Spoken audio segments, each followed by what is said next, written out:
marka dambe waxaa soo taraya in dagaalkii Afrika ay hore u aragtay sanadkii 1998 mar kale qarka u saaran kadib markii sida rasmiga ah u soo baxday kala duwanaanshaha aragtidaasi kala fogaanaysa iyo sidoo kale khatarta dhinaca militariga xiriiraha ee u dhaxeed doonta sida loo arkayo dalka bartamaha bariga iyo geeska Afrika ugu awoodda badan ciidan ahaan ee Eritrea iyo ciidanka hore u jabay isla markaana waqtigoodu uu eegay inuu gabaabsi yahay ee dalka Ethiopia kuwaas oo ku kala biiqbiiqmay dagaaladii ugu dambeeyay sidoo kalena garabka ku dhigay khilaafaad aad u xoogan iyo istagaal dhexdooda oo ahaa weeraro xibra iyo iskoormaado dagaal sokeeye ku soo dhawaada barnaamijkan warayn oo ku baqli doontaan xogaha ka soo baxaya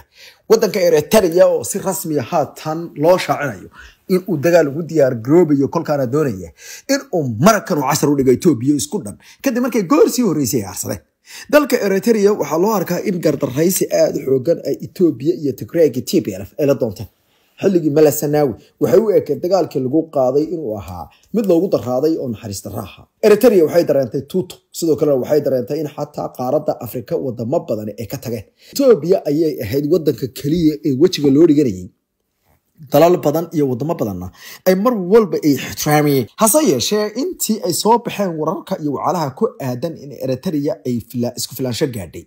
taasoo loo arkay inay gabi ahaanba dhinaca gudaha ay ka samaysay wax loo arki karaayo oo ay ka mid ka tahay cuntooyinka siyaasadda arrimaha dibadda oo ay fadhisay iyo tan arrimaha gudaha ammaankeedu cirka galay ayaa Eritrea haatan wax isku diyaarinaysaa qorshayaal dhawaan waxaanu soo faagnay in Ethiopia iyo Eritrea ay ku sii kala dhinteen ugu yaraan dhowr markab oo hub iyo agab waday oo dalka Azerbaijan la amisay laga keenay laguna soo raad gatay oo kolkii u horeysay in bartaanka ku sameynay aynu ogaanay inuu ahaa hub ka yimid Israel kadib la soo mariyay Azerbaijan dabadeedna lagu qoray in Dubai loo wado laakiin dalka Djibouti laga soo dejinahay loona soo waday Abiy Ahmed jidka loo galay hubkaas waxa la amisay in kooxda Xuutiyiinta lagu dagaalami lahaa sidoo kalena uu ahaa hub kamid ah qaar istiraatiiji ah oo loo isticmaali lahaa ayaa la yiri wax loogu yeeray dagaalka iyo waliba iska hormaadada waaweyn ee Ethiopia badonka ay ku tahay Soomaaliya badda kaga doonayso waxa cajiib ah in madaxweynaha Soomaaliya Xasan Sheekh Maxamuud uu ergadii ka ergeeyay oo uu kamid ahaa dadka Azerbaijan qodobadaasi kala hadlay madaxweynaheeda Ilham Aliyev sidoo ku ogaanay ila dulmaasideed tani waa wax la yaab leh ayadoo cadowgaagi hubka uu ku soo waday inaad u ergeyso ay ku soo dareen mawduuca markii la arkay miniteska laga qaaday intii lagu guda jiray safarkii Baku wararku haatan waxay sheegayeen dalka Eritrea oo ayagu aan ka kaftamin cadowgooda mar walbana Ethiopia illa iskaga eegaya xataa dhawaan markii ay la heshiiyeen isha kalena ahayd mid ay gabi ahaanba lugta kula jireen haatan waxaa la sheegay inay guddoonsadeen in Ethiopia maadaama ayadu ay dagaal dalbatay loogu roonaado waxa la aaminsan yahay in ciidamada Ethiopia iyo ku Eritrea hadda taday dagaal wada aadaan ay caddahay in afka ciidda loo dari doono kuwa Ethiopia waxay lumi doontaa dhinaca waqooyi ee wadankeeda sida xildhibaanayaasha gobolku aaminsan yihiin sababtoo ah dalka Eritrea waa dal diyaarsan ciidan ahaan hub ahaan dagaal aqoontina leh muwaadiniinta Eritrea ee ku sugan gudaha iyo dibadda ayaa la sheegay in dawladda Eritrea ay gabi ahaanba ka dalbatay in looga baahan yahay xubnihii hore ee militarigu inay dib ugu soo laabtaan cutubyadoodii si ay u tababaraan kuwa kalena ay gabi ahaanba aysan dalka uga bixin wasada warka loo sheegay warbaahinta reer galbeedka oo iyadu marka Eritrea iyo Ethiopia isqabtaan Eritrea ka safata una daraata maadaama Eritrea iyo Asayas afar warqa reer galbeedka u diiday inay koobshaha ka cabaan wadankooda ayaa saas ku tiraabay oo qoray sida BBC-du ay qortay waxay sheegeen in askartii hore ee howlgabka ahayd xataa loo yeeray tababaro inay furaan halka askarta hadirta fasaxa qaada lahayd ee meelaha kala aadi lahaana loo wacay dalka Eritrea muwaadiniintooda qaar kamid ah ayaa ayagoo dibadda jooga isdiiwaan galiya oo militariga isqora oo waxyaalaha la yaab kale ee bulshada Afrika oo dhan dheer yihiin bal qiyaas dadka diasporada iyo qurba joogta oo ayagu militariga isqoraya si hadii loogu baahdo ay wadankooda u aadaan sida ku cad oo amir muwaadiniinta da'doodu ka yartay 60 sano ee ka tirsanaan jiray ciidamada dalkaasi waxa laga rabaa inay isdiiwaan galiyaan oo ay tababar qaataan sidoo kalena dadka da'dooda ay ka yartay 50 sano waxa laga doonayaa ama ka mamnuuca inay dalka ka baxaan iyagoo aan ogolaansho ku haboon ka helin hay'adaha dawladda ay khusayso arintan ayay tiri BBC-da qaybta ku hadasha afka Tigraynian dadka ku nool magaalada Asmara ee la hadlay BBC laanta Tigrinian ayaa sheegay in amarkan ka soo baxay dowladda Eritrea ay si rasmi ah loo shaacin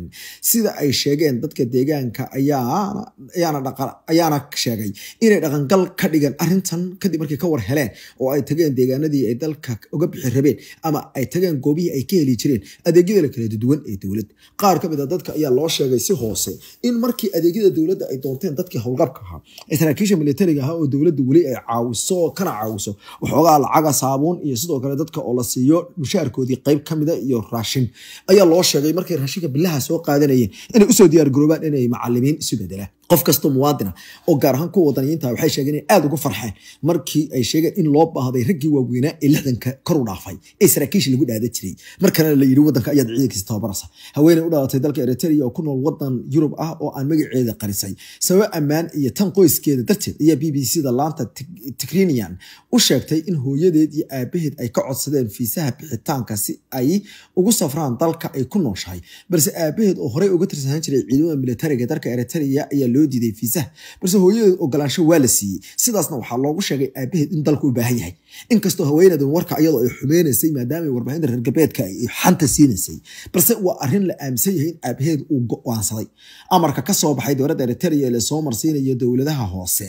ma saameynayo ragga oo kaliya balse sidoo kale wuxuu saameyn xoogan ku yeelan doonaa haweenka cilmiga leh taasoo gabi ahaanba dadka qaarkood ay ku sheegeen inay tahay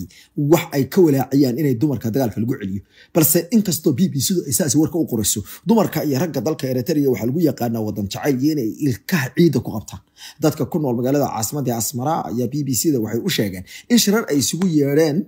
oo loogu soo bandhigayo xogta xaaladaha hadda ka jira kuwaas oo tilmaamaya in haweenka sidoo kale loo qaadan karo tababar ciidan marakan qasab ku qoridda ciidamada ayaa xitaa dumarka la qabo ee caruuraha leh lagu amray inay dib ugu soo laabtaan qaybahooda ciidanka iyo BBC-du qortay laakiinse sida aynu inagu dabagal dheeraada ku ogaanay iyo dulmaasiyiin dalka Eritrea wuxuu haystaa ciidan ka badan 500 oo kun oo askari oo heegana sida daraadeed ma gaarsiisna heer taas oo kala wayna iska cadahay wararka noocaas oo kale inay ka badbadan yihiin laakiinse waxa xaqiiqo in dalka Eritrea ay wareedlo ku sugan ay sheegeen in la sii daayay xubno ka tirsan ciidanka oo sababo amni iyo kuwa dambi oo kala duwan ugu jiray xabsiyada isla markaana loo sheegay in dhammaan kuwa dambiyada yar galgalay ee ciidanka xoogga dalka dib loogu celi doono xiriyoodii sida wararku ay sheegayaan bayaan ku saabsan tababarka oo dowladda Eritrea u dirtay maamulada gobolada isla markaana laga fulinayo deegaanada ayaa lagu amray in xubnaha ciidamada inay dib ugu soo laabtaan cutubiyadooda iyadoo sidoo kale lagu amrayo in muwaadiniinta kale ee ku hawlan hawlaha kala duwan ee dalka si dhowna loola socdo marka ay ka dhoofiyaan dalka lana ogaado laakiin sidoo kale waxa la aaminsan in dalka Eritrea ciidan aad u xoogan oo leedahay ciidanka loo yaqaan kaydka taasoo ah dadka caadiga shaqaalaha qurba joogta iyo dadkaas idilkoodna waxa lagu wargeliyay inay diyaar noqdaan sida wararka ku cad dalka Eritrea waxay ku kalsoon yihiin in dagaalkani ay iyaga iyo Ethiopia wada aadi doonaan oo noqon doono mid kooban iyo ku dhamaada isla markaana jidhaba lagu jabiyo Ethiopia waxa la sheegay in science afar warqe oo in badan ka warwareegay kana caga taageynaya dagaal dama oo qaaradda ku lug yeelato laakiinse wararka ayaa sheegay in arrintaasi soo tartay tan iyo intii uu ogaaday in dalka Ethiopia ay heli karaan badda loo yaqaano badda cas maadaama Soomaaliya ay tunjilicsadeen isla markaana waxay aaminsan yihiin haddii saylac la siiyay oo Xasan Sheekh Maxamuud iyo kooxda ay ku tilmaameen yihiin koox liitayaal ah waa sida Eritrea sarkaal kamid ah uu sheegay ay u soo dhaqami doonaan meesha ku xigi doontaa ay tahay Eritrea waxay doonaysaa inay biyo ay hortooda aragto ay hubadooda ka hortagto waxayna doonaysaa in waxa ay Soomaalidu garaweyday ay garato waxayna hubtaa haddii dalka Soomaaliya laga qaato qaybo kamid ah xeebihiisa in waxa ku xiga uu noqon doono in ayada loo soo dhaqamo waana taata ay doonaysaa inay sanka jabiso markaana Ethiopia marka oreysaba ay ka dhigto mid tabarbeela oo aad u wiiqanta xilli madaxweynaha dowladda federaalka Soomaaliya la arkay isagoo u hoggaanaya ra'iisul wasaaraha Ethiopia Abiy Ahmed raggi la midka waxay diyaarinayaan sidii Abiy Ahmed loo fashili lahaa damiciisa faliwaalida iyo boqortooyada uu doonayay inuu isku sharaxana looga dhigi lahaa mid sul iyo sharaf waxayna u muuqataa in madaxweynaha Eritrea oo isagu aan ka kaftamin dalkiisa hooyo in badanna u soo halgamay ugu dambeynna uu doonayay inuu sutida u qabto dhacdooyin kasta oo ku yimaadana uu xanuujiyo waddankaasi waa la hubaa Soomaalida marka ay labadan dhinac isku dhacaan Eritrea iyo Ethiopia in ay noqon doonaan dhinaca Eritrea laakiin waxa is weydiin mudan Djibouti halkay raaci doontaa meel ku qoro Ethiopia